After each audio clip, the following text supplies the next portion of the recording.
Beautiful people. What's up, man? How y'all feeling today? I know I caught some of y'all off guard. It's kind of what I do. I ain't got no rhyme or reason. You probably used to like a set schedule when you checking out your favorite live channel, your favorite podcast. Because I know if you follow me, my podcast is random and sporadic at best, but it is what it is. I want to welcome you. What's up, folks? How y'all feeling? It's your boy Smith the speaker, doing what I do here on this. It's a gloomy sunrise today. Let me rephrase that. It's an overcast sun rotation. So I had this conversation with my 4-year-old grandson the other day about he's on this, when the sun is up and it's dark and the moon, and we talked about how it I want to be very purposeful with him so he learns a different way. Um, and I said the sun doesn't set, the moon doesn't rise. They spin. They're in constant rotation and orbit. Things around the other things in the planet, the solar system. So instead of me trying, retrain my mind instead of saying sunrise or sunset, it's just a rotation. You know what I'm saying? It's not setting. They don't set. They revolve, spin, how whatever you want, terminology you want to use, but they don't set. Again, that's just being me trying to introduce him to a different way. So yeah, that's kind of what it is. You know what I'm saying? Welcome. Hope you're doing well. You got your favorite drink in you. You got your favorite vitamins. You got your favorite breakfast, whatever it is, you know what I'm saying, that you like to do, on this wonderful morning. So I know I caught you off guard. So, go run, tell your folks, peep in. You know what I'm saying? I'm going to give you a solid 30, 45 minutes of good quality energy that I think might be conducive to the long run to providing some solutions. You know what I'm saying? Maybe get encouraged to do something another way. And as I'm talking, I'm also going to try to do some other things with the broadcast to see if I can multitask. You know what I'm saying? And try to share it, this particular live stream, uh, in a dual capacity. So, like right now, if you're checking me out on YouTube, click the like, subscribe, check me out, share it. You know what I'm saying? I was also going to try to do it on Facebook, but I don't have that technical experience or savvy, you know what I'm saying? And I don't want to mess nothing up as I'm going with it. So I think what I'm going to do is leave it be and get to the topic du jour, as some folks might say. Yeah, I'm looking at a whole bunch of stuff right here, and I ain't gonna mess it up. We just gonna keep it as is. And what I'll do is I'll pull up Facebook and let the folks know that we are live right now. So give me a minute real quick, right? And just kind of bear with me and let me see if I can do this, man. Right? Like my boy Chris Tucker, shout out, man. I see you, you know what I'm saying? But yeah, and again, here I go, just trying to rethink uh my thought process and what I've been conditioned to. Um, we're in a time space. If we look at the calendar, I don't want to say season, because when we talk about seasons, then let's talk about winter, spring, fall, blah blah blah, autumn. You know what I'm saying? Um, uh, we're in a season, they like to say, of shopping, right? Um, but why is that? You know what I'm saying? If you caught my what do you call it, live stream the last time, you know what I'm saying? You see, I was a little upset. I'm not even gonna say I was upset. I was just trying to vent and get some things across because again, I just think it's naive, it's hypocritical, and we just take it for granted, like what we're sold, and it is what it is, you know. So we're in an alleged season of buying, of spending, you know what I'm saying? And that's it's accurate only because it's contrived. It's it's it was manifested, it was built, you know what I'm saying? Um, and so it's just been on my mind, and I had this organic conversation with a wonderful young lady, Stefisha. What's up? She's doing some amazing things in Oakland for our young folks, just trying to sensationalize, educate, introduce young folks to financial stability, understanding, consumption, right? Hard to articulate it, how to understand it, how to digest it, how to reimagine it, and how to use it as a beneficial tool other than just the money itself, right? So, as me and her was talking prior to that, I was talking to some wonderful, wonderful human beings in Napa Juvenile Hall, and the young people, without what see when you're young, you only know what you know, right? What you're introduced to. And then we created a vision board, and on the vision board, there was a lot of what you see, cars, houses, swimming pools, clothes, shoes, the whole nine. And I got the thought, I left there, it sparked my mind. And when I started talking to Stefisha, um, I asked her, ponder this. What do you think? And then imagine the purchasing power of all of our brothers that's incarcerated. It's got to be powerful. You know what I'm saying? And where we are right now in a season where our society encourages you, motivates you, baits you, brainwashes you, sabotages you, manipulates you to spend out of love. It's really out of capitalism because it's commercialized. They want you to spend, but they disguise it as love. Like, you see a lot. I don't want to say the name brands, but I mean, you just see how they are like, if you buy this, you really love this person. If your loved ones want this, so we got it and we got it on sale, or you get 3 for 2 or whatever the case is. And I'm like, it's crazy that uh the propaganda, the techniques used under capitalism, it can be so hypocritical, right?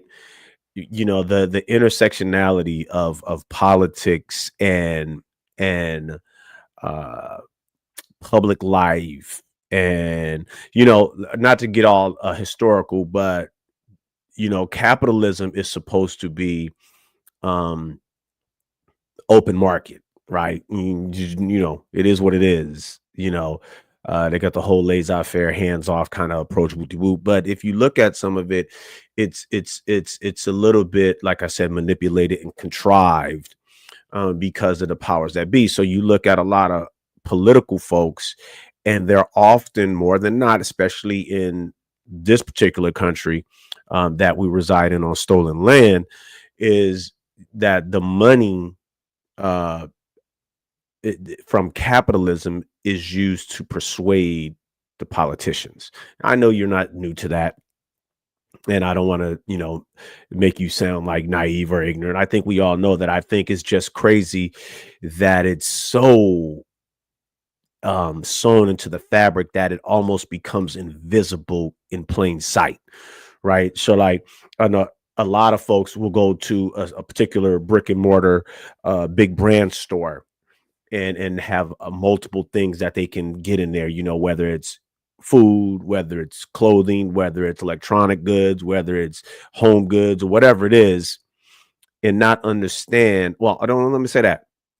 May take for granted that the CEOs, the upper echelon shareholders, could be taking their money, their spent money that they spend there, the regular Joe common cat, and take that money and then put that money right into a super PAC fund that supports the the establishment of one particular political agency, not saying anyone, but all of them. They Any politician does it. I think there's this thing now where you got some new up and coming um, politicians who are under the guise of not bought. They're not party related. So you know what I'm saying? You don't hear about them because they don't have the funds. You know what I'm saying? So again, all of that being said, I find it crazy that the financial energy is pushed to spend, spend, spend, but the underlying tone of racism and hatred, uh, and fearfulness of black men is so strong that you sacrifice their value, their financial input into probably one of the biggest economies in the entire globe. You know what I'm saying? And then, as you ponder that, think um, about the millions of black men incarcerated and their purchasing power if they was in society being productive and contributing to uh, the general fund, if you will, the economy. And think of how that might change things in many different levels, because one is the economy overall. Two, which I think is number one, but two, the power that now it stabilizes in the black community, because now we have more uh tangible um hands providing uh the input of funds into our society. We have more purchases, we have more contributors. There's a lot of things that could bring to us, but um it's it it's being deferred, if you will. That's a detained, deferred, if you will, for lack of better word. But and so, as I asked her this, she was like, "Whoa," So she took it somewhere. I'm gonna tap in with her and see what she thought of it. I asked another good bro who you've probably seen on either my podcast or my show, or maybe me and him on another show, whatever. And he broke it down to a whole nother level, about the the the challenge it is to uh secure black money, secure black finances, to engage our community as a whole, to put our purchasing power in the upper echelons where it needs to be. I had said this right before the holiday, the colonial holiday that's celebrated in November. And I said, I encourage black folks to not buy one single thing on Black Friday. That is an absolute insult that they use that terminology to this day. Uh, and we go out and we give our hard-earned money to non-blacks. You know what I'm saying? And this is where, again, a lot of the bros, or whoever you are, you know what I'm saying, you disagree with me, or you call me a hypocrite because I got a pair of Nikes, I got a pair of Adidas, but um we'll go out and we'll make Louis Vuitton rich, or I don't know all the names: Givenchy, Fendi, Prada, Ford, all of these institutions that have been in place, and we won't go buy $1,000 worth of a teenage black boy who's trying to get his clothing brand off the ground. We won't go do that, you know. And that's what irritates me, because I am definitely on the hype of supporting and purchasing only black products. Um, um, um, if I can find them, I buy them. You know what I'm saying? And I'm slowly dwindling down away from the Adidas. I'm really not big. I think I got 2 pairs of Adidas, but I'm pretty much Nike. So I'm trying to get away from Nike. I got black owned cologne, right, by black manufacturers. My gear, just black owned manufacturers or providers, I should say. We're lacking in manufacturing. When I talk about manufacturing, this is what my boy Troy talked about. We're consumers and we're not manufacturers. We're not producers of the essential goods, if you will: oil, glass, rubber, you know what I'm saying, cotton, textiles, things like this. Like, we need to be in there. We need to be in the shipping and cargo industry, providing the transport. Like, I think I said this before on one of my shows, maybe not a podcast or somewhere, where I think it was last year, 2 years ago, whenever it was. I looked, and the shipping companies are predominantly, I don't want to stereotype, but they're particularly Asian owned. Now, the Asian, it could, I'm talking about over in that location, Asia, of China, Japan, Korea, things like that. This is who owns these things, and they make trillions of dollars a year shipping goods. Black folks are the ones buying predominantly most of that stuff on those ships, but we don't own any of it. And that's where we got to start seeing the transformation into consumers and product into manufacturers, you know what I'm saying, and suppliers on a larger scale. And I'm gonna share this, and I might not make, I don't know, but me and Troy had the conversation about, for instance, and I'm not mad, I'm just, for instance, when we start talking about finances and the longevity of getting to, 300 years of Goodyear tire. I don't know how long they've been in business. I'm assuming a couple hundred years. Whoever's been in business that has benefited from slave money, and they're still in business all these hundreds of years, these centuries, right? And they're still doing business, and we're still supporting them, and we're still buying from them. Imagine if Dr. Dre wouldn't have sold off. And again, I know he owns still some of the licenses or whatever thing. I'm not a lawyer, contract law, so I don't know what he owns, but I know he still owns some particular portions of the Beats by Dre.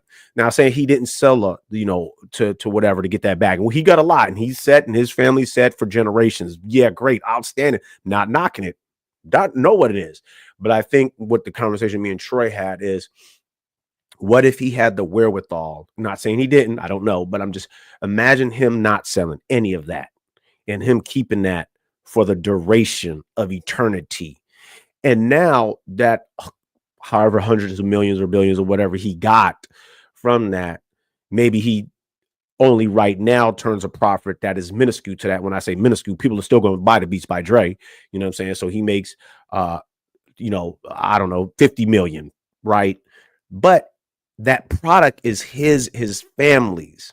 He produced it. He's manufacturing it.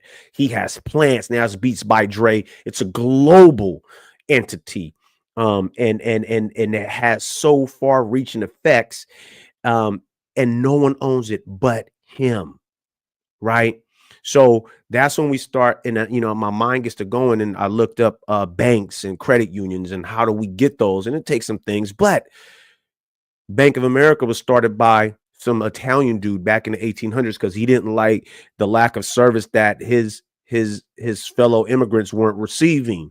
And now you see Bank of America still there doing what it does. You know what I'm saying? And also, all I'm trying to compare is, like, we got to get into the frame of mind about the long aspects of now starting to change how the lay of the financial world is populated, where all the manufacturers start to look like us, and we're not just consumers of these things. And again, I'm not knocking anybody. I sell shirts, I sell stuff, you know what I'm saying? But we got to get to the point where, we're making the shirts.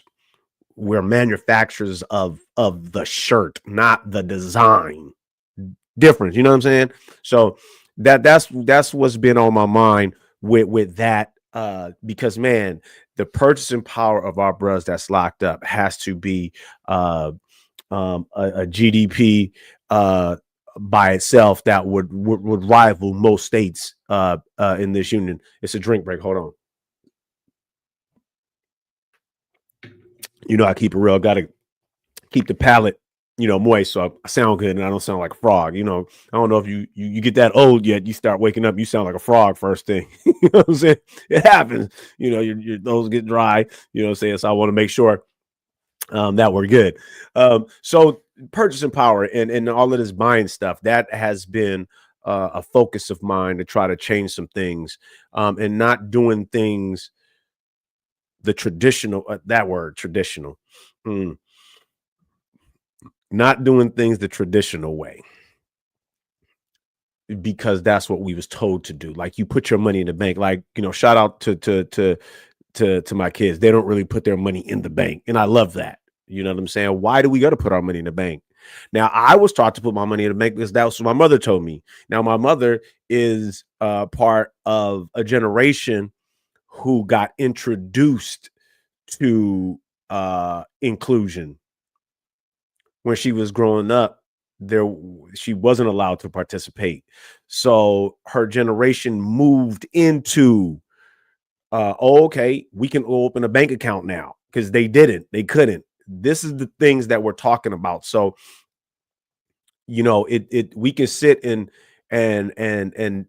because people want to do that a lot. Oh, you guys, black folks, you're involved, or whatever the case is. But it's where we're still trying to mingle.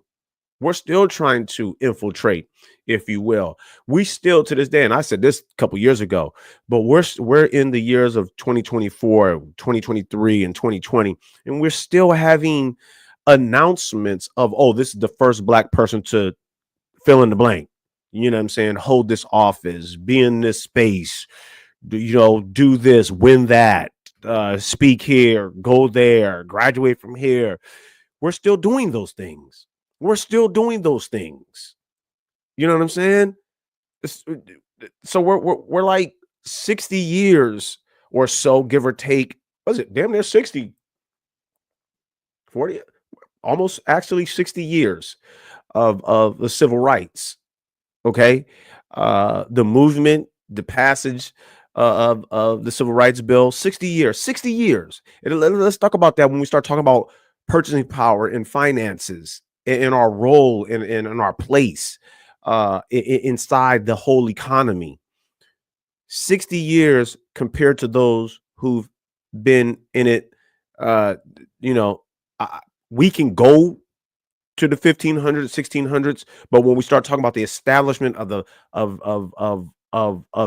the financial system of this particular union, this regime, this state, the state as a whole, not states, but the state of this nation, and you look back to gold, right? And then the transition to currency right after barter. That's been in place 300-400 years, but now we're just starting to participate, and we're 60 years in, and it, again, being handcuffed, shackled, if you will, and not allowed to participate. And then all of a sudden you get in. We're still trying to learn this game. And I don't want to say it like we're ignorant or stupid, we don't know, but learning the game and then playing the game and then changing the game. Those are different. Our generations have to partake in that and have to change and see, and I've said this before, when we start talking about the financial part, both my parents, my mother and my father, worked. Right. And then, now, mind you, they're coming from segregation, but now they're in the workplace in a non-segregated society, still not educated on some things. You know what I'm saying? And let me be clear on this. we still do, a lot of intelligent black folks.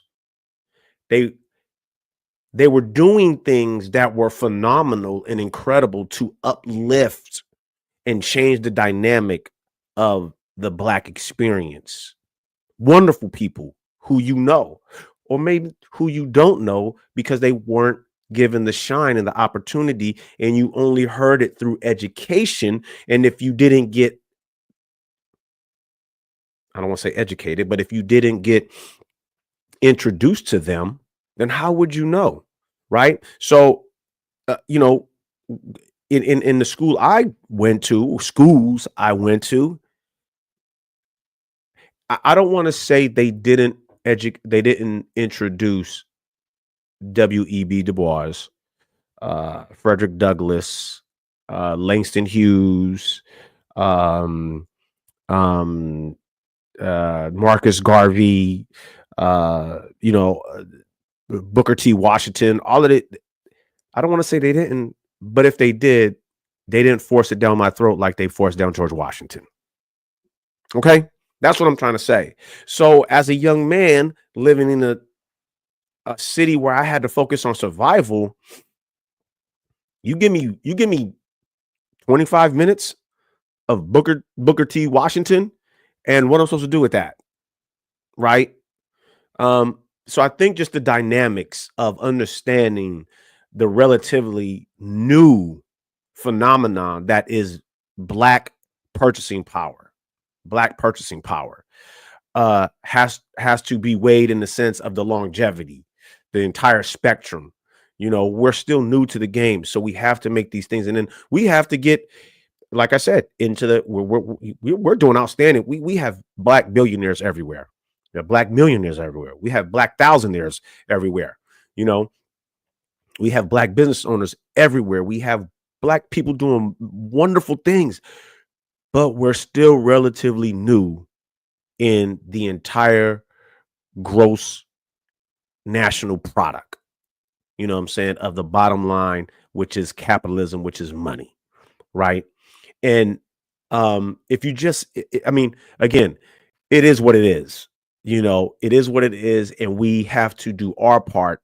And that's why, you know, I'm in a network with folks like Stefisha, folks like Troy. You know what I'm saying? Just met a great young man, Rico. You know, my sons, my son-in-law, my daughter, you know, my nephews, my nieces, their friends, and I see all of these young black people doing these things when it comes to finances, and they're talking financial strategy for the long run. You know what I'm saying? Those are what's going to take the next generation, and start changing those things. And now we start talking about 7 years. So when we get to 100-year point of integration, we should see a lot more if we stay on this trajectory, because we have a lot of young black minds, young, powerful, intelligent, that are now challenging the traditional economy, how we maneuver within the economy, how the dollar is used in the economy. We got young folks that are into Bitcoin and electronic funds and different ideas, and they're facing the traditional pushback because, again, we're always going to do that because that's their tradition. You know, we are doing something new. It's almost radical. I know radical is, but it's almost radical because we're still only 60 years. We're still only 60 years trying to chop away and gnaw away at this fortified granite tree, you know, of economy. You know, so it's going to take some time, but we're on the right path. I'm encouraged by that, but at the same time, the question got into me of, damn, what's the purchasing power of our bros that's locked up? And then try to get to the close of what you know, my topic today, that is, in which it is like, what's that money look like?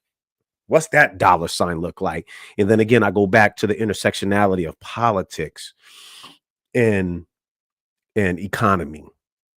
the budget, if you will. I don't, however you want to phrase it. Here's the hypocrisy in it.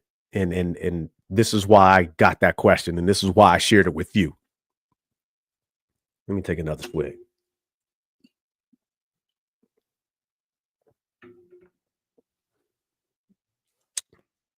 Here's why I share it with you. Because the question should be asked in all honesty, sincerity, and almost in your face, matter of fact.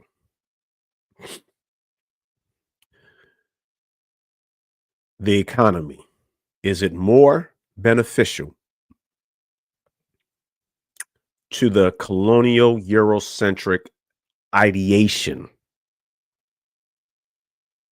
of their image of the United States to be concerned with the absence of a very powerful economy producer like black men? Or is it more beneficial to profit off their incarceration? I pose that question because I don't know what the number is of the potential purchasing power of incarcerated black men, but I do know a roundabout figure that was I want to see if I can find the actual number, because I don't want to tell you a made up number, but I did write a short white noise paper regarding this particular topic. And I'm looking for it right now. In my research, I came across a survey or some data that was done, and in the year, I'm still looking for it, just give me a quick second. I want to say in the year 22, 23, the fiscal year, they did a study, and the prison industry, I want to say, profited a couple $billion, right? I'm pulling up everything but the one I want, and that's fine. I knew I should have had it prepared, but matter of fact, I should have had it titled. Well, I do have one on here that I wrote, Generational Poverty. That was pretty impressive by myself, I like to think. But so yeah, it was it had where they profited billions, maybe trillions, I'm not sure, but it was in an insane amount. It's an insane amount. And so that got me to thinking, along with this question, the moral fabric of this country, this nation, is more, and this goes to what we were saying about the Beats by Dre and his long run, his longevity. If he had owned it, or held on to it for the duration without any selling whatsoever, input from anybody else, it is more to me, as I asked that question redundantly, to me it seems as if it's more beneficial, financially beneficial, to lock black men up, because now we're talking about the legacy of a sustainable income for the economy of the United States of America. That's what we're talking about.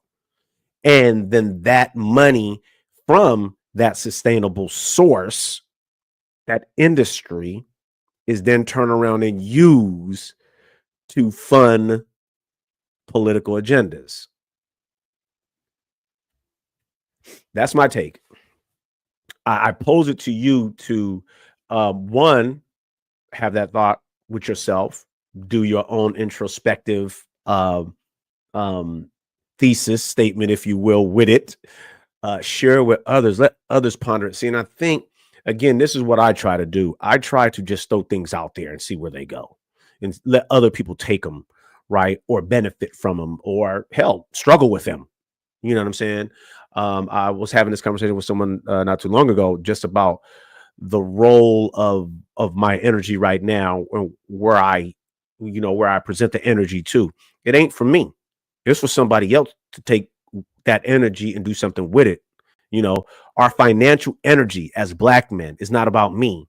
I can start some things, don't get me wrong, but then what are we going to do with it? What are you going to do with it? What are you going to take and build on it and make it better? You know, um, and that's kind of what I do.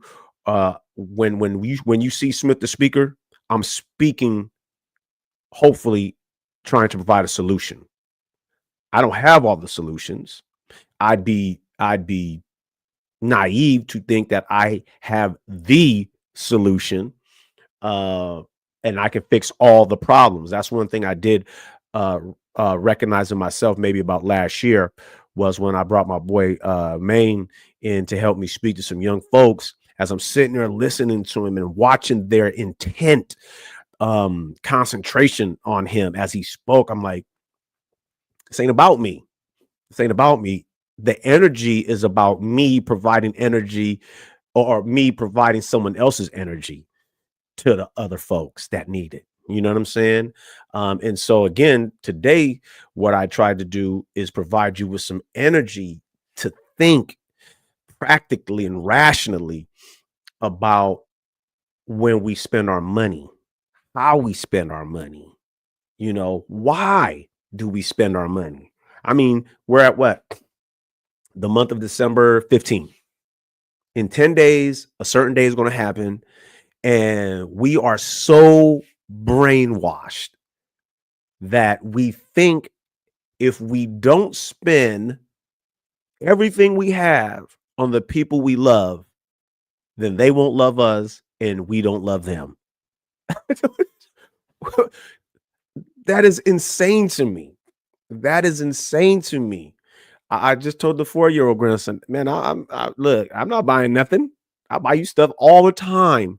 That one day is not going to do nothing at all. I promise you're going to love me. And I promise I'm going to love you. But that one day, my man, sorry, not going to happen. Not with me. You know what I'm saying? Now again, I know some of y'all, well, most, if you know me, right? Oh, I used to. You know what I'm saying? Now I see. And now, again, I'm not, if you want to go broke, man, matter of fact, you know what? You might have plenty of money and spending is not nothing. I know a lot of people like that who got plenty of money and spending and it's nothing. Do you? I just throw it out there. That's all. I just throw it out there. You take what you want with it. You know, I'm just really not in the space to spend money to prove my love and or to make non-blacks rich. Bottom line. Bottom line, and that ain't got nothing to do with people that who don't look like me or that. That's just me. And I hope there's some young person out there right now who can understand this, who's listening. And if you're not young and you're an older person, share it with some young folks. It is valuable and it is worth the time to introduce young people to difference. I'm gonna shut up after this because it is funny. It's hilarious. I see a lot of conservatives now. I know people, when people say conservatives, they automatically think a certain political party. There's conservatives everywhere. Conservatives all across the political arena. There's conservatives, who ain't even political. Is conservatives, and their thing is, we, if you're woke, and when I heard this cat say this, and I was just like, I'm thinking immediately, like, the only people that use the terminology woke are conservative people. There ain't nobody else running around talking about, oh, I'm woke. You know what I'm saying? You know, they use the terminology DEI is, you know, this, that, and the third. There's no people like myself. I'm one, I could care less about DEI. I think we need our own table in our own space. I ain't trying to be at nobody else's table. You know what I'm saying? But again, we still need to infiltrate some of these places. And DEI is, or DIE, or whatever, DE, whatever you want to call it, affirmative action, whatever it is needed in a lot of places, whether you want to say it or not. You know what I'm saying? But they'll tell you, oh, we don't need that, you know. And the only people saying, what is this? People who support DEI ain't running around jumping up and down talking about, oh, we need DEI. They're not saying that. They're saying what we need is representation in this particular space, institution, area, whatever. You know what I'm saying? So it's just funny to me how certain terminologies and the use of words are used, going back to when we start talking about the purchasing power of Black folks. You know, I'll tell you what, there's not a non-Black person who is yelling, if you're woke, you can't buy my stuff. If you believe in DEI, you can't buy my stuff. I guarantee you that's not happening. I guarantee you the people who are against woke or DEI, whatever it is, who are silent stakeholders, open stakeholders, investors, CEOs, CIOs, CFOs, whoever they are that run these large conglomerations, FedEx, UPS, Target, anything, I guarantee you they are not saying, hey, listen, if you're woke, or if you subscribe to woke theory, or if you subscribe to critical race theory, if you subscribe to DI, don't buy our products. Don't you buy our products. I guarantee you they ain't saying that. I guarantee you. So again, it's funny when I hear the hypocrites say stuff like that. You know what I'm saying? So Black folks, take that question with you. Everybody, take that question with you. You know, think about, imagine the purchasing power um, um, that our bros that's locked up have, that are capable of. They have the potential to stabilize, ensure, and change the economy as a whole, but specifically the Black economy, where we know it's widely said that the Black dollar stays in the Black community, you know, less than an hour or whatever the case is. It's not long. So that's what I want to, you know, present today. It moved me in a way that it made me pop on this mic and jump on my live channel, Smith the Speaker. You know where to find me. And I'm kind of everywhere. The book is still out and available on Amazon. I fit the description. Again, it is. I think it is a must read. It's an icebreaker. Sit it on the table, sit it on the bed, sit it on the nightstand, sit it in the lunchroom on the table, and let people just. So far, I say this: the feedback is the name itself catches you. You know what I'm saying? The name itself is it's the one. You know what I'm saying? So go check out I Fit the Description. It's available on Amazon, a little $20. You know what I'm saying? Go tap in with it. With that being said, beautiful people, you know what I'm saying? I cannot stress enough how much I love you, how much I appreciate you, how much I want to do whatever I can to uplift my community, make us a more sustainable, profitable, and influential producer in this worldwide conglomerate that we live in right now. Go enjoy your day, hug your loved ones, you know what I'm saying? Smile at somebody, you know, extend some grace, you know what I'm saying? I know people hear me say that and like, that's hypocritical. I extend grace every single day to a lot of people and they don't even know it, but I do. Extend some grace, y'all. Until next time, man, I love you. Be well.